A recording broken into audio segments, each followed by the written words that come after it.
Let's talk about one of the biggest medical topics on the planet right now. This new wave of weight loss drugs, the GLP-1 agonists. I mean, you've heard the names, Ozempic, Wegovy. Basically, they work by mimicking a hormone that tells your brain you're full. They're an absolute phenomenon, and for good reason, but there's a side to this story that's just starting to come out. Okay, let's just dive right in. We've all seen the headlines, right? The incredible transformations. But I've been wondering, does the number on the scale really tell us the whole story? Could there be some kind of hidden cost to losing weight this fast? So, first things first, let's be super clear. Drugs like Ozempic, Wegovy, and Manjaro, they are nothing short of a revolution. For literally millions of people struggling with obesity and type 2 diabetes, these have been a total game changer. So, what's all the hype about? What makes them so revolutionary? Well, for starters, there's the significant, often life-altering weight loss, but it goes way beyond that. They offer some really powerful health benefits, like much better blood sugar control, and this is a big one, proven protection for your heart. This is exactly why prescriptions have just surged all over the world.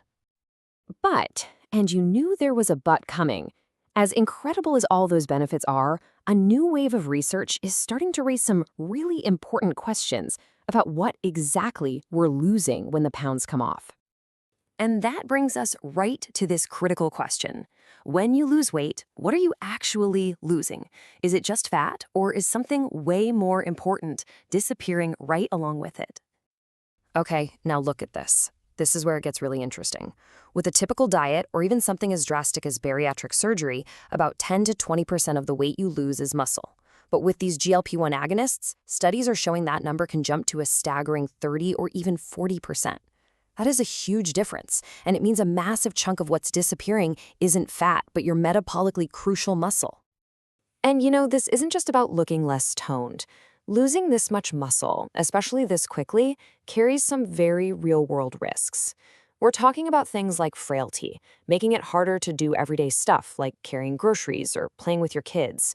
Some studies are even pointing to a loss of the heart muscle itself. But maybe the most surprising part is that the concerns aren't just physical. So what does this 98% number mean? Well, it's not a good thing. It's actually an alarming statistic from a major study that found a 98% increase in psychiatric disorders among users, things like depression and anxiety. Researchers are thinking this might be because the drugs can mess with our brain's reward system.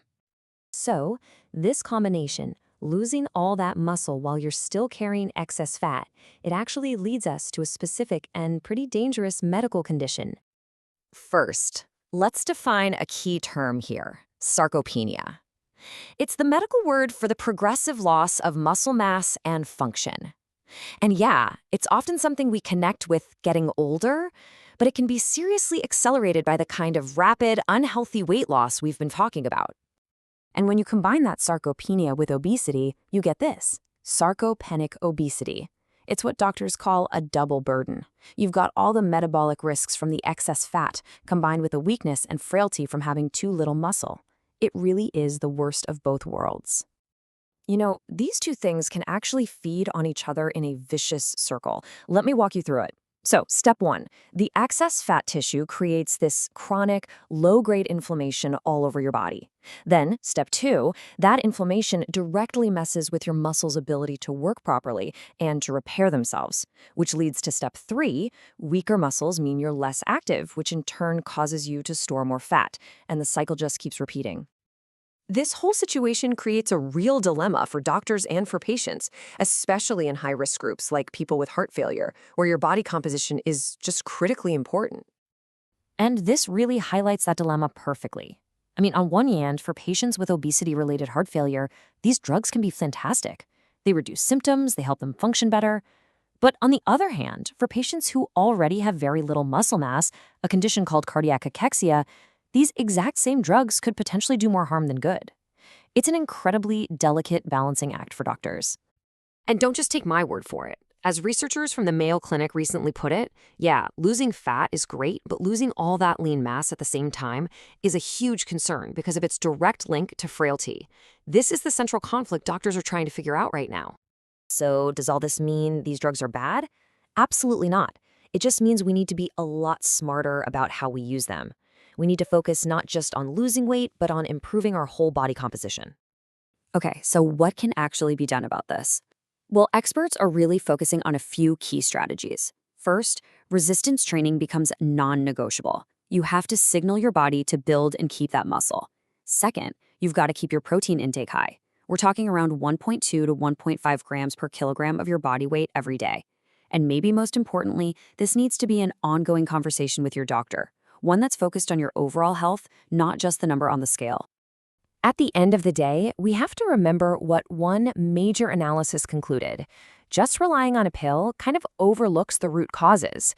These drugs are an incredibly powerful tool, for sure, but they are not a substitute for a healthy, active lifestyle. And that kind of leaves us with this final question to think about. These new medicines are an incredible leap forward, no doubt, but they also force us to think a little more deeply. Is the goal just to lose weight? Or should the real goal be to build sustainable, functional, and lasting health? Thanks for joining us for this explainer.